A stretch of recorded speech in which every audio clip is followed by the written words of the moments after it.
মার্কিন বিমান বাহিনীর সবচেয়ে আধুনিক F-15 যুদ্ধ বিমানের পাইলট যখন প্যারাশুট নিয়ে আকাশ থেকে নিচে পড়ছিলেন, তখন তার চোখের সামনে ভেসে উঠেছিল এমন এক দৃশ্য যা দেখে তার মনে হয়েছিল তিনি কোনো ভিন গ্রহের প্রাণীদের আক্রমণের মুখে পড়েছেন। ঠিক যেন কোনো সায়েন্স ফিকশন বা এলিয়েন সিনেমার দৃশ্য। মার্কিন গোয়েন্দা সংস্থাগুলো এখন পর্যন্ত এই রহস্যের কোনো কুল কিনারা করতে পারেনি। ইরান কি তবে এমন কোনো গোপন অস্ত্র পেয়ে গেছে যা পুরো যুদ্ধকে বদলে দেবে?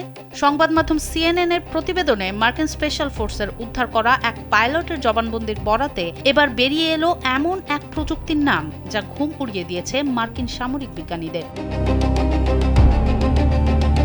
এক্সপার্ট ইঞ্জিনিয়ারদের দক্ষ হাতে দেশের মানুষকে প্রতিদিন সুরক্ষিত রাখার প্রত্যয় নিয়ে এলো সেফ সার্কিট ব্রেকার। চলতি ইরান সংঘাতের ইতিহাসে গত এপ্রিলে প্রথমবারের মতো মার্কিন F-15 বিমানটি আকাশে গুলি করে ভূপাতিত করা হয়। বিমান থেকে ইজেক্ট করার ঠিক আগের মুহূর্তে পাইলট দেখেন আকাশে অসংখ্য ইরানি ড্রোন দলবদ্ধভাবে একটি জেলিফিশ বা জিলিপি মাছের আকৃতি তৈরি করে একসাথে নাড়াচাড়া করছে। বড় ড্রোনগুলোর নিচে ছোট ছোট ড্রোনগুলো পায়ের মতো ঝুলছিল। আরেকটি সূত্রের মতে আকাশ জুড়ে যেন ড্রোনের একটি জীবন্ত মাইনফিল্ড তৈরি করা হয়েছিল, যা কোনো না কোনোভাবে মার্কিন জেটটি নামাতে সাহায্য করে।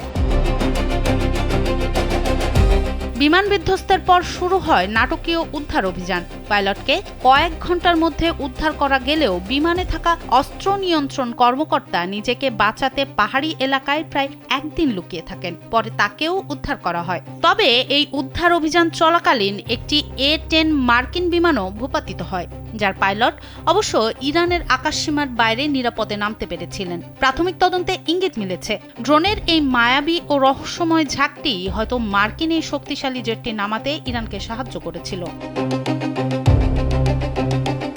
উদ্ধারের পর পাইলটের দেয়া জবানবন্দি মার্কিন গোয়েন্দা সংস্থায় তীব্র বিতর্কের জন্ম দিয়েছে। কর্মকর্তারা সন্দিহান, কারণ বিমান ক্র্যাশের কারণে পাইলট মাথায় আঘাত পেয়েছিলেন। তাছাড়া যুদ্ধের শুরুতে কুয়েতি বাহিনীর ফ্রেন্ডলি ফায়ারে ভূপাতিত হওয়া সহ এটি ছিল তার দ্বিতীয়বার আকাশ থেকে পড়ার ঘটনা। ফলে এটি কি সত্যিই ইরানের কোনো গোপন প্রযুক্তি নাকি মরুভূমির মরীচিকা, তা নিয়ে সেন্ট্রাল কমান্ড বা ন্যাশনাল ইন্টেলিজেন্স কোনো স্পষ্ট জবাব দেয়নি।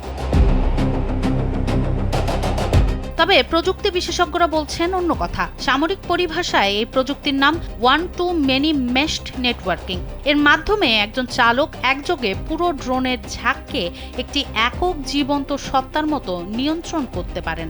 ধারণা করা হচ্ছে চীন ও রাশিয়ার গোপন সহায়তায় ইরান এই প্রাণঘাতী প্রযুক্তির মালিক হয়েছে, যা প্রথম দফার হামলা ব্যর্থ হলেও ব্যাকআপ শক্তি দিয়ে আকাশেই পুনরায় আক্রমণ সাজাতে পারে।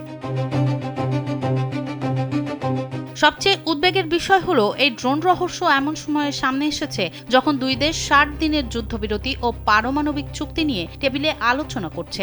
ইরানের এই মরণ ফাঁদ এখন মার্কিন ও ইসরায়েলি বাহিনীর জন্য আকাশ প্রতিরক্ষায় সবচেয়ে বড় চিন্তার কারণ হয়ে দাঁড়িয়েছে। প্রতিরক্ষা বিশেষজ্ঞদের মতে বিস্ফোরকবাহী এই সমন্বিত ড্রোনের ঝাঁক যদি আসলেই ইরানের হাতে থাকে, তবে তা আধুনিক ড্রোন যুদ্ধে মার্কিন বাহিনীর জন্য এক চরম বিপর্যয় ডেকে আনবে।